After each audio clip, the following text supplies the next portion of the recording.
এটা সময়ত নিজৰ প্ৰয়োজনীয় বস্তুখিনিৰ কাৰণে আমি বহুত বেছি সংগ্ৰাম কৰিব লগা হৈছিলে, যিখিনি কথা মই আগৰ বহুকেইটা ভিডিঅ'ত আপোনালোকক অৱগত কৰিছোঁ। আৰু সেই কাৰণতে সৰুৰে পৰাই আমি নিজৰ সন্তানকেইটাকো কৰ্মমুখী হ'বলৈ শিকাইছিলোঁ। আজি ভিডিঅ'টোত আপোনালোকে বহুকেইটা কথাৰ উত্তৰ পাব। আমাৰ ঘৰখন, আমাৰ পৰিয়ালটো আমি কিমান সংগ্ৰাম কৰিছিলোঁ আৰু বৰ্তমান সময়ত আমাৰ ল'ৰাই কি কৰি আছে। চৰকাৰী চাকৰিতে সকলো নহয়, ব্যৱসায় বাণিজ্য কৰিও মানুহ স্বাৱলম্বী হ'ব পাৰে।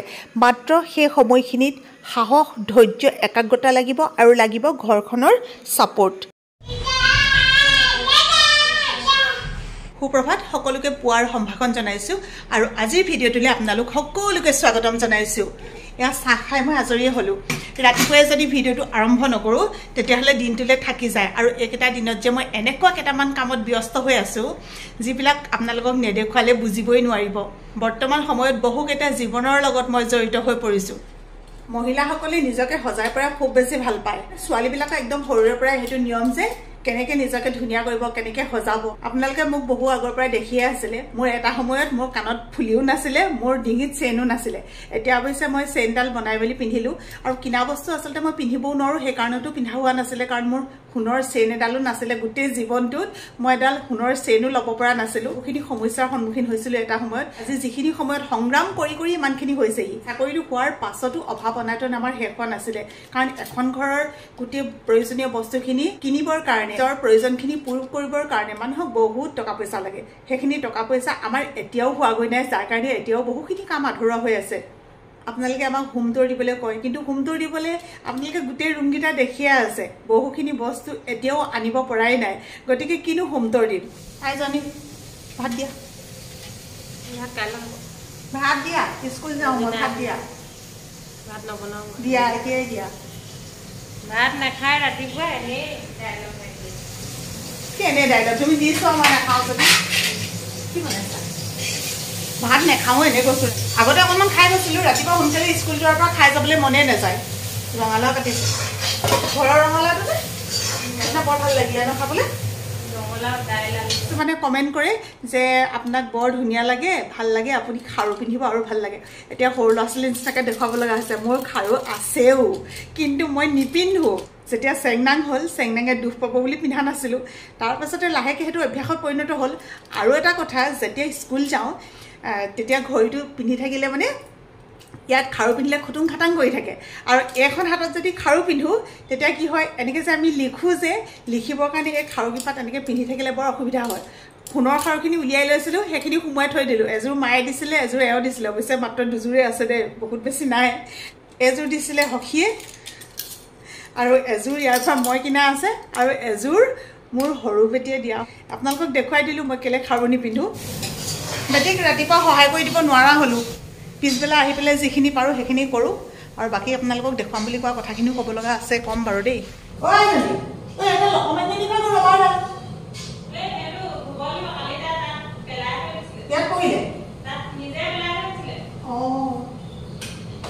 নিজৰ বুদ্ধি শিলৰ খুটি, লোকৰ বুদ্ধি বোলে টিকাৱতী। যেতিয়া বাবলুৱে ব্যৱসায় আৰম্ভ কৰিছিলে তেতিয়াও মোক বহুতে কথা শুনাইছিলে, বোলে মাষ্টৰণী পুতেকে ব্যৱসায় কৰে। পানীৰ পৰাই হয় বোলে বিভিন্ন ধৰণৰ ৰোগ। পানী সদায় লৈ যাওঁ, কিন্তু বৰ ডাঙৰটো নিব নোৱাৰি। আধা লিটাৰ পানী খোৱাটো কমেই হয়, আহি পেলাই আকৌ খাওঁহি ঘৰত। ভিডিঅ'টো আৰম্ভ কৰিলোঁ, কিন্তু স্কুলটো যাব হৈ গ'ল। স্কুলৰ পৰা আহি আপোনালোকক আকৌ লগ পাম। আৰু আপোনালোকৰ বহুমূলীয়া পৰামৰ্শ মতে হেলমেটটোতো পিন্ধিলোঁ। সঁচাকৈ এনেকুৱা দুই এজন মানুহ থাকিব লাগে, যিকেইজনে এনেকুৱা ভাল ভাল কথাবোৰ সোঁৱৰাই দিয়ে। আমুকটো কৰিব দেই, আমুকটো পিন্ধিব দেই। আৰু সেইখিনিয়ে আচলতে সঁচা শুভাকাংক্ষী, যিখিনিয়ে ভুলটো হ'লেও ভালকৈ আঙুলিয়াই দিয়ে, ভালটো হ'লেও ভালকৈ আঙুলিয়াই দিয়ে। এতিয়া মই যাওঁ, আহি পেলাই আকৌ লগ পাম।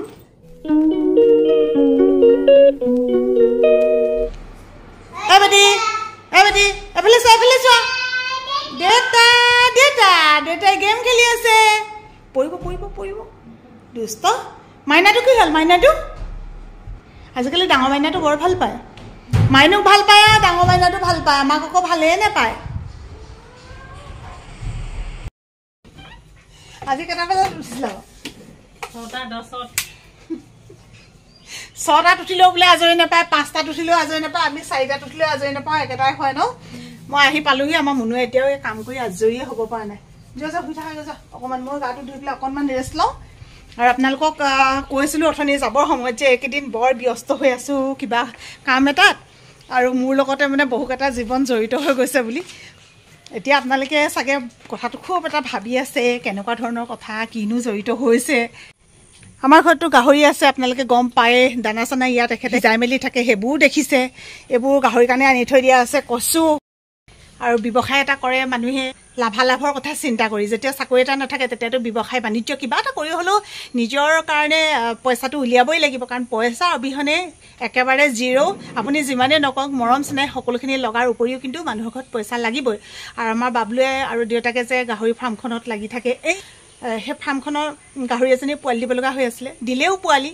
সকলোখিনি ঠিকে থাকে হৈ গ'ল, ঠিকে থাকে বুলি নকওঁ অৱশ্যে, পোৱালি দিওঁতে দিছিলে 15টা, তাৰে 2টা জন্ম হোৱাৰ অকণমান আগে আগে সিহঁতি মৰি থাকিলে, মানে মাকৰ গৰ্ভতে মৰা হৈ পেলাইহে জন্ম লৈছে।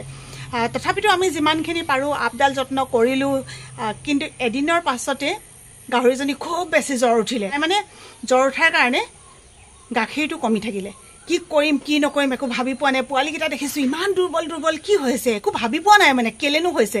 তাৰপিছতে ভাবিলোঁ দেখিলোঁ যে গাখীৰ কমি গ'ল। এতিয়াতো 13টা পোৱালি আছিলে, তেতিয়া 13টা পোৱালিকটো খুৱাব লাগিব, সিহঁতিটো খাবলৈ নাপালে নহ'ব। অৱশেষত আমি গাহৰিজনী যেনে তেনে বান্ধি মেলি পোৱালিকেইটা বেলেগ এটা গঁৰাললৈ শ্বিফ্টিং কৰি দিলোঁ। গোটেই ৰাতিটো 1 ঘণ্টাৰ মূৰে মূৰে গাখীৰ খুৱাওঁতে খুৱাওঁতে ভাবকচোন কি অৱস্থা হৈছে। কিন্তু এটাই সৌভাগ্য যে আজি মাকজনীয়ে ভালো পালে, আকৌ গাখীৰ ওলাইছে। 2 দিনৰ পাছত আজি মাকৰ ওচৰলৈ এতিয়া অলপ আগতে দি দিছোঁ। এতিয়া দি দিয়াৰ পাছত দেখিছোঁ, প্ৰথমতে ভাবিছিলোঁ নোখোৱাব নেকি, অজান বস্তু ন, 2 দিনৰ পাছত চিনি নাপাবও পাৰে। কিন্তু মাক যে পোৱালিকেইটাকো চিনি পাইছে, পোৱালিও মাকক চিনি পাইছে, এতিয়া আকৌ ধুনীয়াকৈ গাখীৰ খাইছে। গতিকে সেইটো কামত ব্যস্ত হৈ আছিলোঁ। ভাবক আপোনালোকে, ৰাতি 1 ঘণ্টা মূৰে মূৰে, দিনত 1 ঘণ্টাৰ মূৰে মূৰে গাখীৰ খুৱাই থকাটো ইমান সহজ কথা। আকৌ সুস্থ হৈছে, পোৱালিও গাখীৰ খাবলৈ পাইছে। এতিয়া অন্ততঃ অকণমান চিন্তাটো দূৰ হৈছে। আৰু এতিয়া মই ধুওঁগৈ গা পা ধুই মেলি অকণমান ৰেষ্ট ল'ব লাগিব, কাৰণ একদম পূৰা টোপনি ক্ষতি হৈ গ'ল নহয়। তাৰপিছতে আকৌ আপোনালোকক লগ পাম। নিচিঞৰে, ইমানকৈ নিচিঞৰে দেই। এইজনী মাকজনী, তাই আকৌ অকণমান ভাগৰ নিচিনা হৈ গৈছে। সিহঁতি খুব খুন্দিয়াই যে, গাখীৰ খাবলৈ হ'লে আৰু গাহৰিয়ে কিমান খুন্দিয়াই বুজিয়াই খায়। অকণমান নষ্ট হ'ব, সিহঁতি ইমান নাজানে নহয়, তথাপিতো ঢেৰ নষ্ট নাই হোৱা ন। এইটোত মাকজনী এইফালৰ পৰা এই গঁৰালটোলৈ শ্বিফ্টিং কৰি দিছিলোঁ 2 দিনৰ কাৰণে, এতিয়া আকৌ দি দিব পৰা হৈ গ'ল। তাৰ মাকৰ ওচৰত থাকিলে মানে ইমান বেছি কষ্ট নহয়, কিন্তু মাকৰ ওচৰত নাথাকিলে ইমানকেইটা পোৱালি তোলাটো কিমান কষ্ট। এই 2 দিন যে কেনেকুৱা টোপনি ক্ষতি হ'ল, 2 দিনৰ পাছত আজি শুই দিলোঁ, ইমান ধুনীয়া লাগিছে এতিয়া গাটো। 2 দিনৰ পিছত পোৱালিকেইটা দিলেও মাক যে মাক, আৰু চাওক কিমান মৰমেৰে আঁকোৱালি লৈছে আকৌ।